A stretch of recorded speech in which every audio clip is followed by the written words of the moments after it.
సంగారెడ్డి జిల్లా ఇస్మాయిల్ ఖాన్ వ్యవసాయ మార్కెట్ యార్డులో వరి ధాన్యం కొనుగోలు కేంద్రాన్ని సంగారెడ్డి ఎమ్మెల్యే చింతా ప్రభాకర్ ప్రారంభించారు. ధాన్యం కొనుగోలు కేంద్రాల్లో రైతులకు ఎలాంటి ఇబ్బందులు ఎదురుకాకుండా అధికారులు తగిన జాగ్రత్తలు తీసుకోవాలని ఎమ్మెల్యే చింతా ప్రభాకర్ సూచించారు. కేసీఆర్ పాలనలో రైతులకు ఇబ్బంది లేకుండా కొనుగోలు కేంద్రాలను ఏర్పాటు చేసి సకాలంలో వారికి డబ్బులు జమ చేసే విధంగా కృషి చేశారని గుర్తు చేశారు. కాంగ్రెస్ పాలనలో రైతుల ఇబ్బందులు వర్ణాతీతమని, కాంగ్రెస్ పాలనలో రైతులు సంతోషంగా లేరని అన్నారు. ప్రస్తుత కాంగ్రెస్ ప్రభుత్వం వ్యవసాయ రంగాన్ని పూర్తిగా నిర్లక్ష్యం చేస్తోందని, రైతులు తీవ్ర ఇబ్బందులు పడుతున్నారని ఎమ్మెల్యే మండిపడ్డారు. ధాన్యం కొనుగోలు కేంద్రాల వద్ద తగిన బరువులు, గోనె సంచులు, టార్పాలిన్లను అందుబాటులో ఉండేలా చర్యలు తీసుకోవాలని చెప్పారు.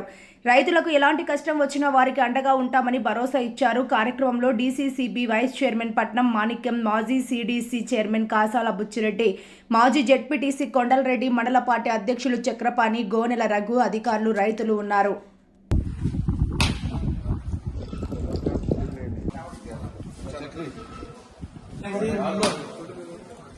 चटनी खाओ चटनी चटनी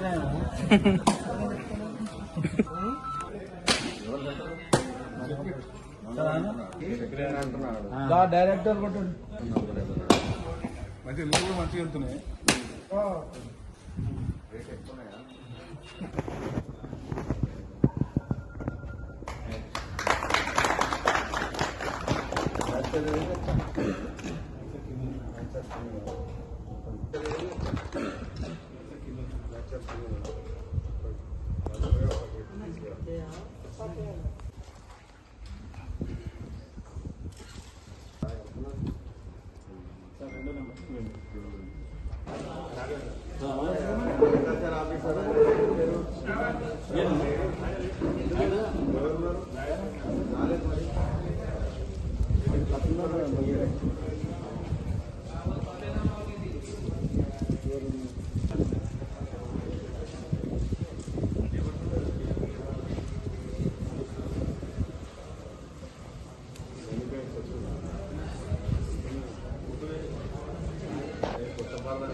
ఇస్మాయిల్ ఖాన్పేట్ వ్యవసాయ సహకార సంఘంలో ఈరోజు వడ్ల కొనుగోలు ప్రారంభించుకోవడం జరిగింది.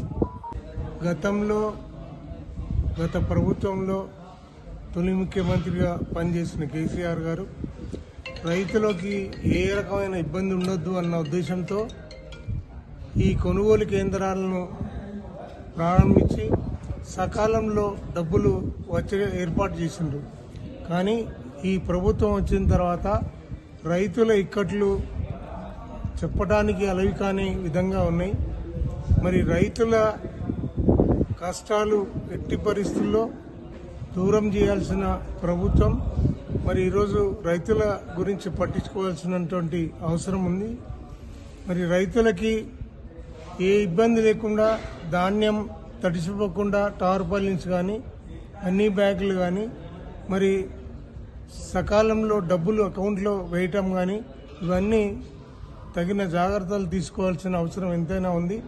మరి కలెక్టర్ గారు కూడా దీని మీద చాలా శ్రద్ధ చూపించి రైతులకు ఎటువంటి ఇబ్బంది కాకుండా, మరి ఈ వర్షాలు పడతా ఉన్నాయి, మరి ధాన్యం మరి స్టాక్ చేయటానికి మరి వెసులుబాటు ఉండదు కాబట్టి సకాలంలో రైస్ మిల్లర్లకి పంపించి వాళ్ళని ఇబ్బంది కాకుండా చూడాల్సిన అవసరం ఉంది.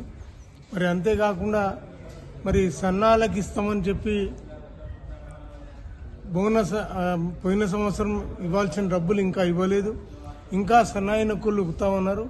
ఆ డబ్బులు కూడా సకాలంలో వాళ్ళకు అందించాలని చెప్పి కోరుకుంటూ రైతులకి ఎలాంటి ఇబ్బంది రాకుండా మరి సకాలంలో వాళ్ళకి ధాన్యం కొన్న ధాన్యాన్ని షిఫ్ట్ చేయాల్సిన బాధ్యత అధికారులది కాబట్టి తగిన జాగ్రత్తలు తీసుకోవాల్సిందిగా మనవి చేస్తూ మరోసారి రైతులందరికీ శుభాకాంక్షలు తెలియజేస్తూ సెలవు.